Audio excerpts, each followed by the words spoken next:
Hi, so what I wanted to talk about today was the Man of Steel crossover with the Dark Knight. I know a lot of people, there's a lot of mixed feelings right now. A lot of people are really excited and a lot of people are really upset. Now, for those people that are upset and think that, right now they're rushing things, it's too soon, too early. I honestly, as a fan and just as a person that has many friends that aren't even fans of the series, we've been waiting for a really long time for an epic movie like this to come out. I mean, a really, really long time, ever since they teased it in I Am Legend with Will Smith. Respects to them.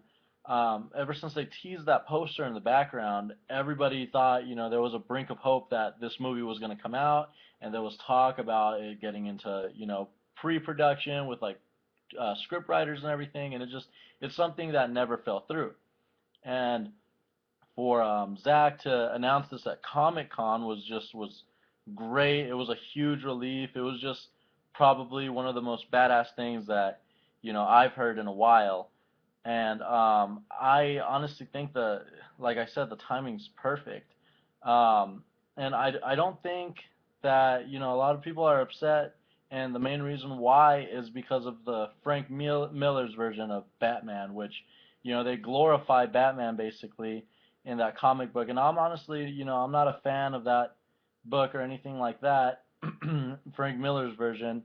But you have to keep in mind that was just a quote that they read, and the only reason why I think Zack Snyder chose that quote was because it's an infamous quote. Everyone knows that quote. I mean, everyone knows that quote. Anyone that's a fan anyway. That's why when they were reading it off at Comic Con, you started hearing people get excited and shout before they even finished the whole sentence and before they even teased the poster for it.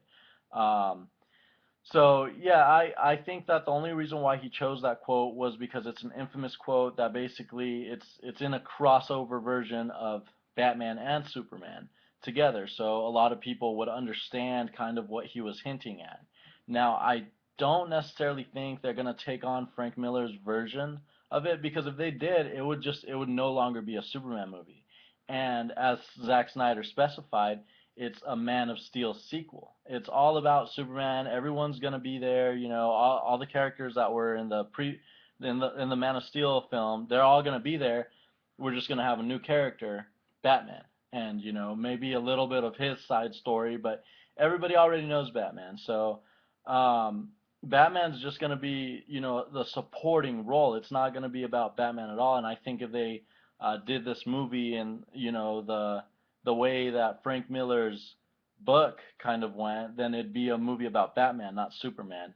So again, I don't think they're gonna do that at all. Zack Snyder, he seems like he's not a stupid director at all. I'm a huge fan of his work, and I know deep down he would not do something like this. Um, what I do, uh, think that he's going to do, I'm actually pretty positive, is that he's going to go off of, the story where Lara, Superman's cousin, crash lands, and it's close to Gotham, so Batman ends up going and investigating the crash landing, and Superman gets all involved, and when Batman and Superman first meet, they hate each other, and they end up like fighting each other and all that stuff, but then later on, they end up teaming up. So I think that's kind of the story that they're gonna partake in, because if you remember, Zack Snyder's wife actually teased Lara. In a way, she teased Lara before the movie even came out.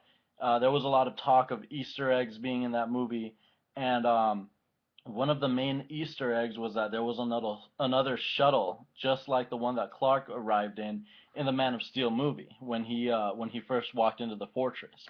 Now, I don't know if you were fortunate enough to go and see the screening, buying one of those Walmart tickets or not, but it came with a comic book, basically, an online comic book, and that comic book was specifically about Lara, which is Clark's cousin, and at the end of that comic book, she crash lands, which is onto Earth.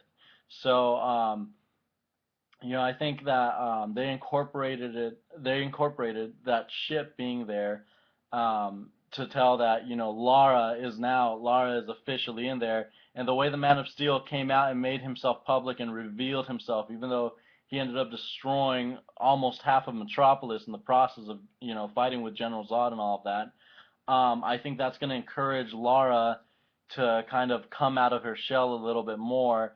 And in the meantime, while while Superman was doing his thing with Zod, Batman was in Gotham watching all this go down, and kind of coming up trying to investigate a way where he could, swoop in and interfere and take them both out because Batman would see them as a threat to everyone, to mankind, if anything, just because, again, Superman didn't mean to, he would never hurt anyone, but he ended up destroying half of Metropolis along with Zod and their little scurry that they had. And even though it wasn't his fault, that whole gravity ship that they had, which ended up, being the most destructive tool that was used in the film. Batman's gonna see that as alien technology, and that's why he's automatically gonna see Superman as a threat. So, anyways, I do think though that I'm pretty positive that Lara's gonna be in it, which is Superman's cousin again, like I said.